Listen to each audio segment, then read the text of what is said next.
నమస్తే, welcome to today IT news. KF బీర్ల సప్లైపై మంత్రి జూపల్లి క్లారిటీ. రేట్లు పెంచినందుకు బీర్ల స్టాక్ పంపిణీ బేవరేజ్ సంస్థ ప్రకటించింది.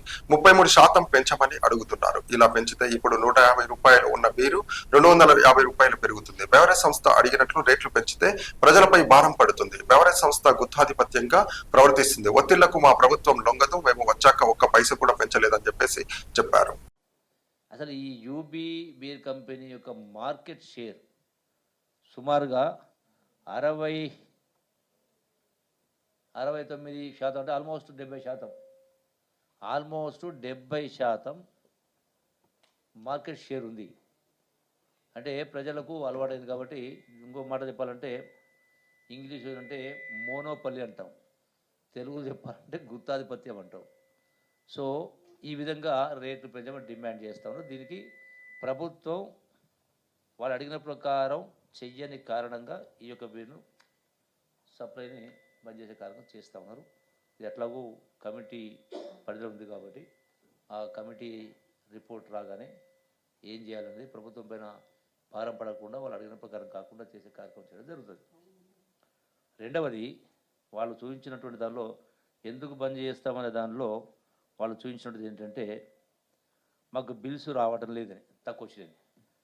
దీనికి సంబంధించి కూడా వాస్తవంగా ఈ ప్రభుత్వం వచ్చిన తర్వాత ఈ కంపెనీకి పేమెంట్ చేసినటువంటి బిల్లు అంటే ఈ ప్రభుత్వం వచ్చినటువంటి డిసెంబర్ 7, 2023 నుంచి నిన్నటి దాకా 1130,99,00,000 పేమెంట్ చేయడం జరిగింది.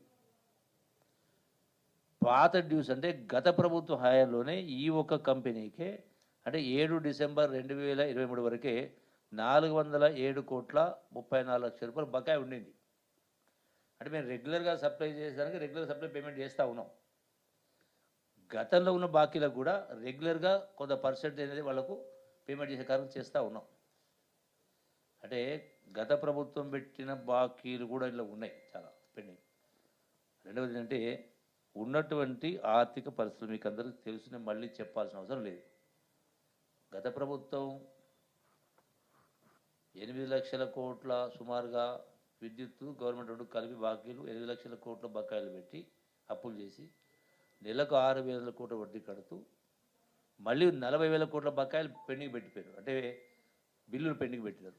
దానిలో ఇది కూడా ఈ యొక్క ఎక్సైజ్ డిపార్ట్మెంట్ సంబంధించి కూడా సుమారుగా 2,500 కోట్ల పైచిలుకు గత ప్రభుత్వంలో బకాయి పెట్టిపోయింది.